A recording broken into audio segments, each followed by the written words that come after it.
Assalamualaikum warahmatullahi wabarakatuh. Halo teman-teman semuanya, kembali lagi bersama aku Ade Ika Ahadia dari program studi bimbingan konseling Islam Fakultas Dakwah Universitas Islam Negeri Sultan Maulana Hasanuddin Banten. Nah, seperti biasa di video kali ini aku akan sharing tentang perkuliahan yang aku ikuti pada hari Senin 6 April 2026 pada mata kuliah Public Speaking. Pada kesempatan kali ini aku akan membahas materi yang telah dipaparkan oleh kelompok 5. Materinya menarik teman-teman dan pastinya menambah wawasan kita semua, jadi jangan sampai terlewatkan ya. Yuk simak video sampai selesai dan nantikan juga video selanjutnya. Nah, di video kali ini aku akan membahas tentang urgensi gaya public speaking dan persiapan dalam public speaking. Nah, pertama kita bahas dulu mengenai urgensi public speaking. Di public speaking memiliki peran yang sangat penting dalam kehidupan sehari-hari. Di antaranya untuk menyampaikan ide secara sistematis dan runtut, untuk mempengaruhi orang lain atau massa, untuk mengikuti diskusi dan rapat dengan baik, dan untuk melakukan pidato di depan umum, kemudian untuk menyampaikan serta mempertahankan pendapat, untuk meningkatkan kepercayaan diri, dan untuk menyampaikan presentasi dengan lebih efektif, kemudian untuk memimpin rapat, sidang, dan diskusi, kemudian ada sebagai sarana pengembangan diri, sebagai sarana pembelajaran kepada orang lain, serta meningkatkan kewibawaan dan membangun citra diri yang positif, teman-teman. Dari poin-poin tersebut dapat kita pahami bahwa public speaking bukan hanya sekadar berbicara di depan umum, tetapi juga merupakan keterampilan penting yang mendukung keberhasilan dalam berbagai aspek kehidupan. Nah, teman-teman, selanjutnya kita masuk ke pembahasan tentang gaya public speaking. Secara historis, gaya public speaking yang berkembang di Amerika Serikat dan Eropa khususnya hingga pertengahan abad ke-20 setelah Perang Dunia II. Nah, mengalami perubahan, teman-teman. Gaya berbicara yang awalnya cenderung formal kemudian berkembang menjadi lebih santai dan bersifat percakapan.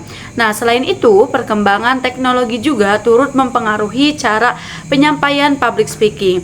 Berbagai alat elektronik mulai digunakan untuk mendukung presentasi publik yang kemudian berkembang menjadi perangkat lunak komputer. Salah satu yang paling umum digunakan saat ini adalah PowerPoint, teman-teman.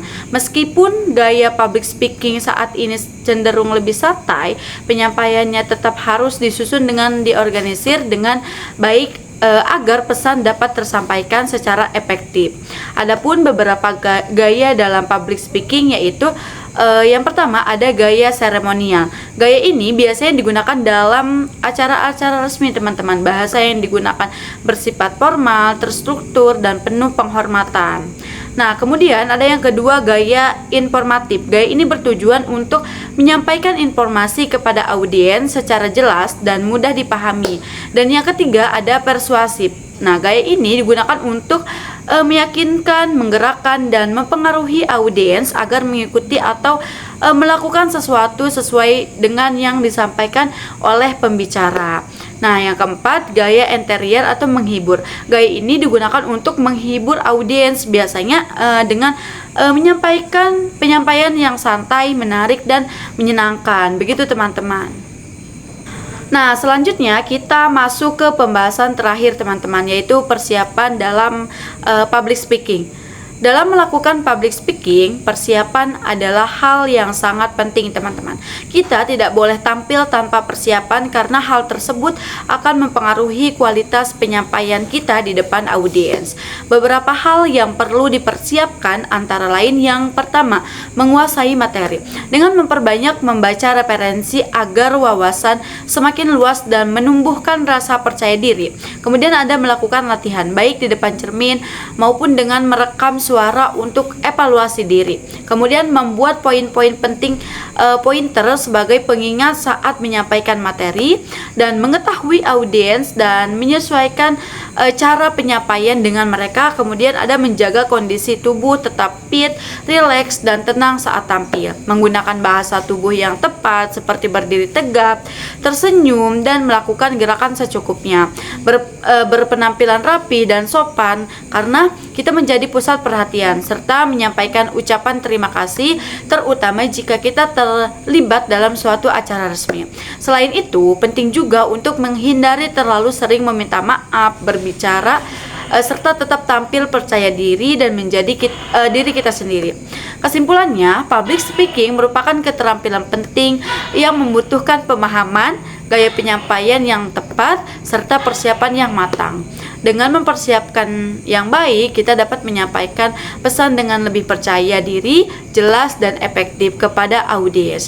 Mungkin itu saja yang bisa aku sampaikan pada video kali ini. Semoga materi yang aku bagikan bisa bermanfaat dan menambahkan wawasan terhadap teman-teman semua. Terima kasih sudah menyimak dari awal sampai akhir video. Jangan lupa untuk terus belajar dan mengembangkan kemampuan diri, khususnya dalam public speaking. Terima kasih. Wassalamualaikum warahmatullahi wabarakatuh.